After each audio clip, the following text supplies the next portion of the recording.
So today we are looking at Leetcode number 643, maximum average subarray 1. This is a problem, it's an easy problem, but I think it's an important one to review because it uses a pattern that's very common. And if you understand this pattern, then you can solve a lot of other string problems, subarray problems, anything that's dealing with contiguous elements. And that pattern is a sliding window pattern. So with this problem 643, we're going to look at two approaches to this. One is a brute force approach, which is fairly intuitive, and the other is a sliding window approach. And if you can kind of get that pattern down to where it's your intuition, it's your first thought process, it's a really great way to get the optimal solution quickly and efficiently. Okay, so let's take a look at this here. We have maximum average subarray. Given an array consisting of n integers, find the contiguous subarray of given length k that has the maximum average value. And you need to output the maximum average value. So here we have an array of 1, 12, minus 5, minus 6, 50, and 3. K is at length 4. And we want to find the maximum subarray of length 4 that has that's the maximum average. So here we have 12, 5, 12 minus 5 minus 6 plus 50 divided by 4, which is 51 divided by 4, which is 12.75. Some clues here, as you can see in the note right over here, that our input could be up to 30,000. And so that also should be a clue that you should approach this not with a brute force, but with a more efficient approach. And then we can see the frequency here. It's not asked too much, but it's a good one to know because there's just a lot of other questions that build off of this pattern. Okay, so let's take a look at the numbers here. We have 1, 12, minus 5, minus 6, 50, and 3. So we have nums.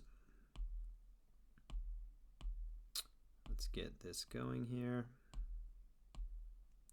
Okay, we have 1, 12, minus 5, minus 6, 50, and what was the last one? It was 3, and k equals 4.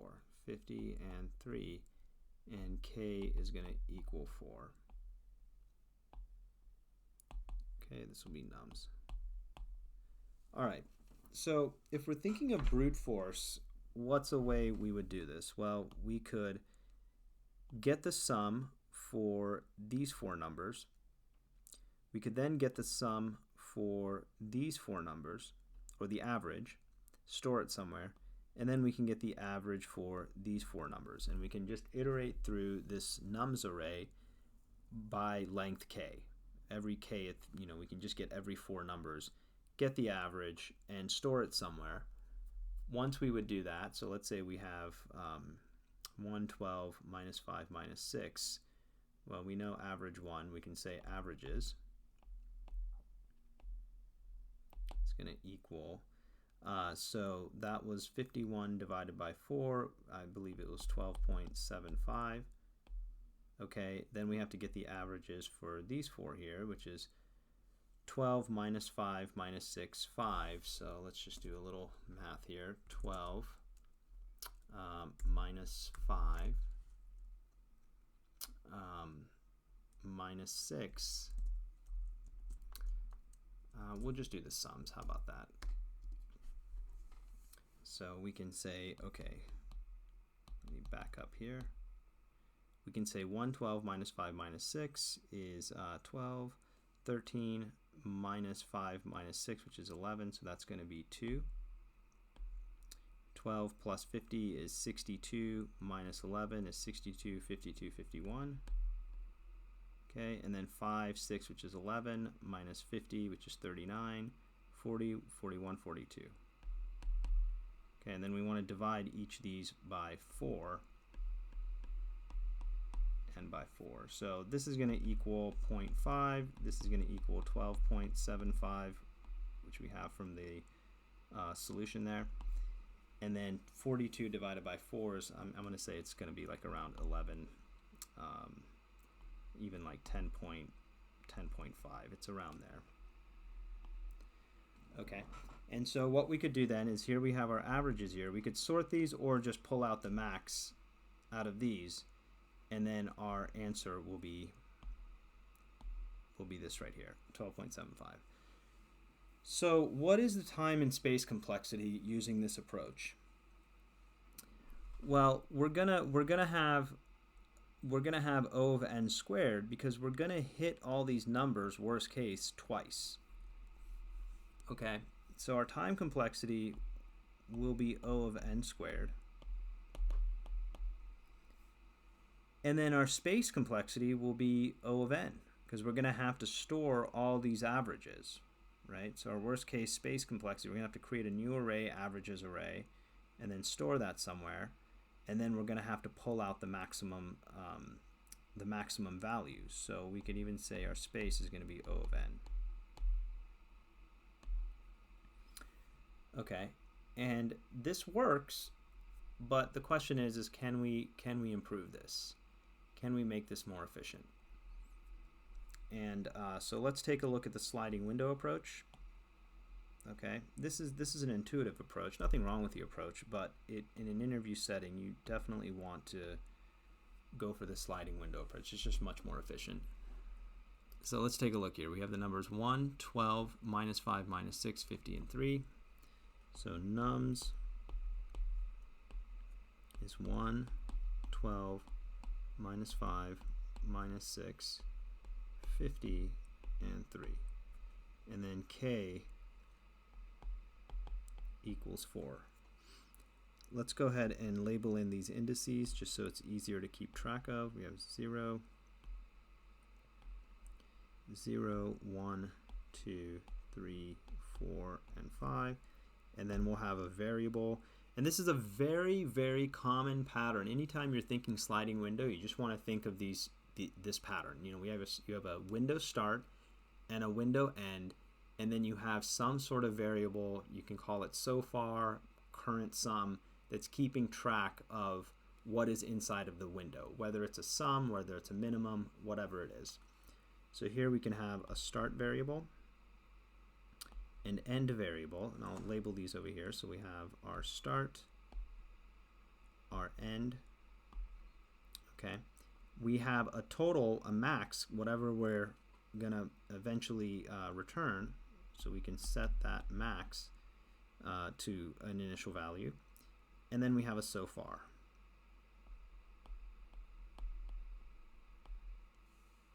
Okay. And so number one, what do we want to set our max to? Well, let's think about it. Because we have negatives in this array, we can't set it to 0 because there could be the max, if they're all negatives, then the max could be something like minus 30. And so it will never update correctly. So what we want to actually do in the max is the initial value, you want to set it to minus infinity. Okay, so even if our max average is negative, we still can update it accordingly. Okay, so now we have our start, end, so far. We have our window start, window end, and so far. And so what is the value in our start at the beginning? It's going to be 1. What's the value at our end? The value is going to be 1. So far then is just going to be 1. And what we want to check is if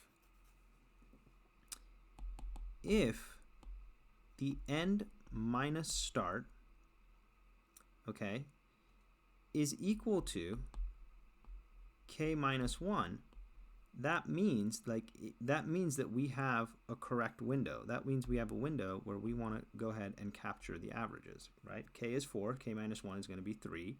And so if the end variable here ends up here, then we want to go ahead and do something. We want to first capture the average and update the max, right? So we want to sum all these numbers here. That'll already be in the so far because we're summing them as we go. So we don't actually even have to do that calculation. The so far will contain the sum of everything between these numbers right there. So in this case, I believe it was going to be 51, right? And then we want to divide that by 4 and update our max. So it'll be 12.75. Or no, it's not going to be 12.75. It's going to be 2, not 51. Let's go back a little bit. It's going to be 2. and then we want to divide that by 4, so we're going to update that, and it's going to be 0.5, right? And then what do we want to do? Well, now that we have gotten through our so far in that window, we want to then go ahead and subtract whatever was in the start here out of our so far. So we want to subtract that 1. We're going to do -1, so that's going to equal 1. And then we want to increment our start variable there. As we go through the next loop, the e will then increment here. It'll add it to our so far, so we'll add 50 plus 1. This will get us our 51. And then we can see here that start is 1 and end is 4. 4 minus 1 is 3. That does equal k minus 1, and we go right back into it, and we get the average. All we do is divide this 51 by 4. We already have the sum. We don't need to calculate it. And that's going to give us our 12.75. And we're going to basically compare what's bigger, this current average or what we have in the max variable. So we're going to go ahead and delete that because we don't need that. We only want the max, and we update it with 12.75. Okay, let's just do one more iteration. Then what we're going to do is subtract this 12 from the start because we're going to move that over. Okay, so subtract 12 from 51. That's 51, 41, 40, 39. It's going to be 39. And then we're going to increment this e and add the 3 plus 3. 39, 40, 41, 42. Okay. And if we divide this by 4, 42 divided by 4, this is going to be around 10.5-ish, which is not greater than what our current max is, so we don't do anything. We don't update it. We still keep it there. And now we have gone through the entire loop. The end has reached the end. There's nowhere else to go. And we just go ahead and return our max variable, which is going to be storing the correct answer. Okay, so let's go ahead and jump into the code here. Max average. So with sliding window, first what we want to do is go ahead and create our max variable and set that to -infinity. Right? We are going to have a so far variable, so we can say let so far is going to equal 0. And this is a classic template for sliding window. We want to just go ahead and set our window start to 0 outside of our loop. Okay, and then what else do we have? We have start, end, so far, and max. Start, end, so far, and max. And then our end is going to actually be our iterable in the loop. So we can say for let window end equals 0. Window end is less than nums dot length, and window end plus plus. Okay, and so what do we want to do now? We want to go ahead and update our so far. So far plus equals nums at window end. Right? Now what do we have to do? We have to check, are we in a valid window? Are we in a place where if e equals end minus start, if e of e minus start, end minus start equals k minus 1. So if window end minus window start equals k minus 1, what do we want to do? Well, we want to get that current average, which is just going to be in so far. So we already have the sum in so far, so we can say let average equals so far, which is going to be our sum, divided by k. So again, that's a constant time operation. We don't have to get the sum. It's already there in so far.